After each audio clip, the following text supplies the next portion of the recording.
If we'd just tried it, we'd have liked it. Welcome to WatchMojo.com, and today we're counting down our picks for the top 10 things we hated as kids but love as adults. So far, so good, Tommy. Now if we can just get out of this bath before my dad pulls that plug. Before we begin, we publish new content every day, so be sure to subscribe to our channel and ring the bell to get notified about our latest videos. For this list, we're looking at the experiences, things, people, and concepts that many of us found unpleasant as kids, but which we now enjoy as adults.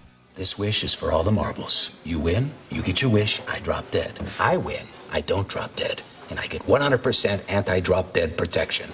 Forever. All right. Number 10. Coffee. Cream? No, thank you. I take it black. Like my man. As kids, coffee can be pretty mystifying. Why would grown-ups drink something that doesn't have the decency to taste as good as it smells?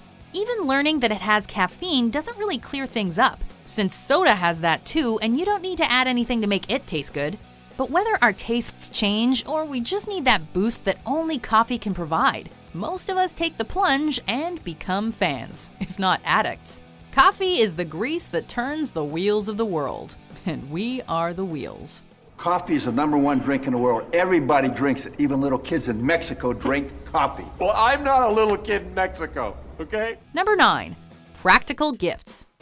Children are not the most practical of people, but then again, they don't really need to be, given that their parents usually take care of a lot of their needs.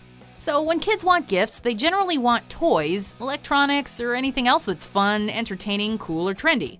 Upon becoming adults, while we still appreciate fun gifts, we also learn to love more practical presents too.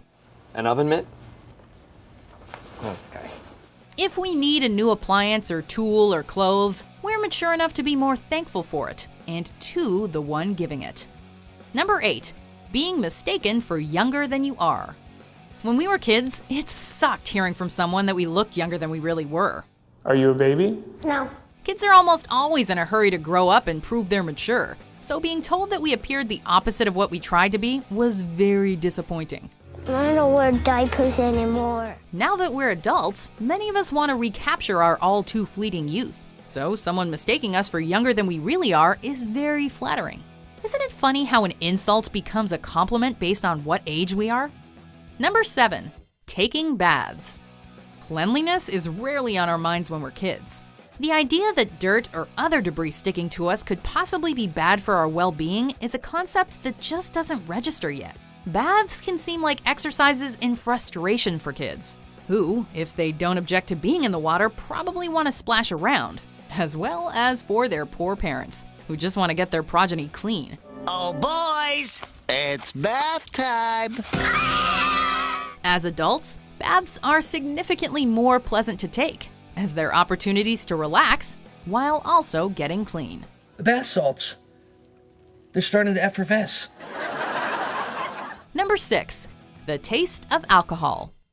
Whether it was a sneaky sip of beer, a glass of holiday wine, or a swig of something hard, most of us reacted the same way when we tasted alcohol for the first time. Yuck.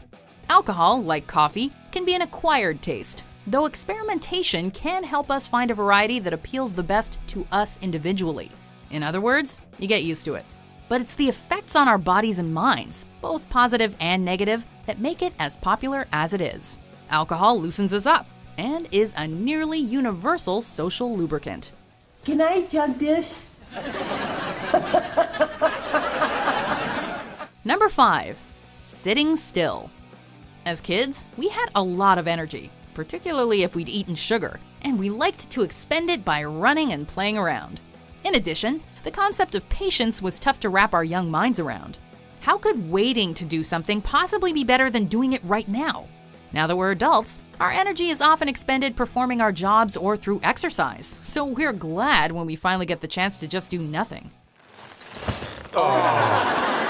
We've also learned the value of patience, since there are times when we can't do anything to change a situation and just have to wait it out. Number 4. Your siblings. Let me see what your best move is. Siblings are often sources of irritation when you're young.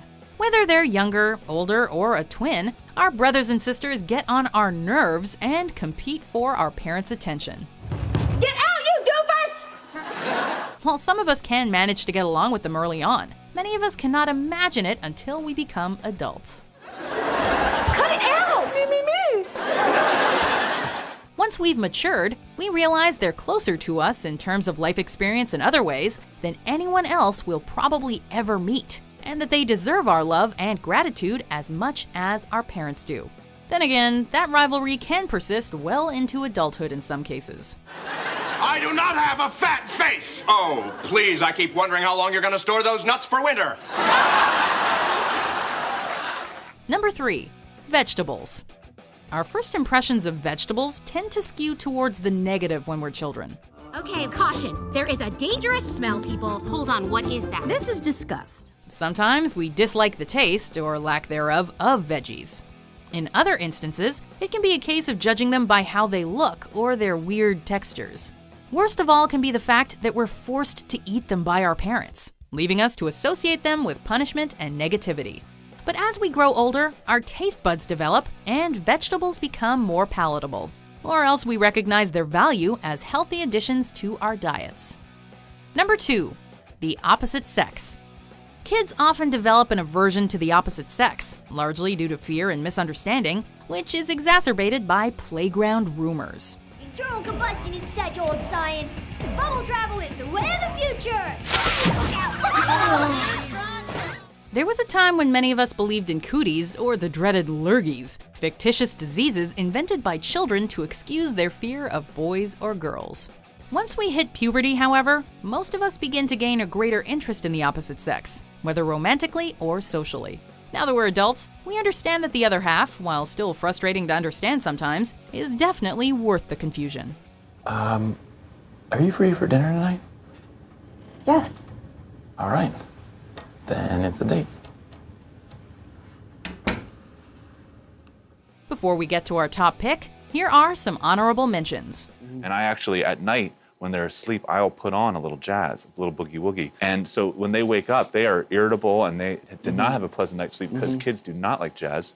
Nor should they. 1, 2, 3, go! Back here live at the Waterfront Village with my friend the zombie, Jonathan. You're looking good. Jonathan just got an awesome face paint job. What do you think? I like turtles. All right, you're great zombie.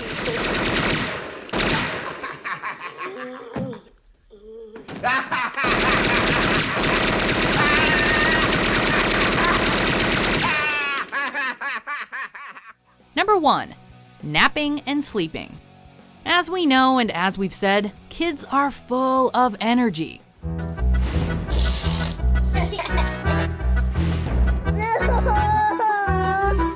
Being still is hard enough, and falling asleep even more so. Why would they want to sleep when there's so much they could be doing instead? Hello, Mother dear. Who wants to nap when everything is so new, so fresh, so exciting? While some adults are prone to similar thinking, that kind of mindset tends to burn us out over time. Still, most of us are exhausted by the end of the day, and we relish the chance to rest our minds and our bodies as much as we can, whenever we can. Dude, what the hell are you doing? Do you agree with our picks? Check out these other great clips from WatchMojo and subscribe for new videos every day.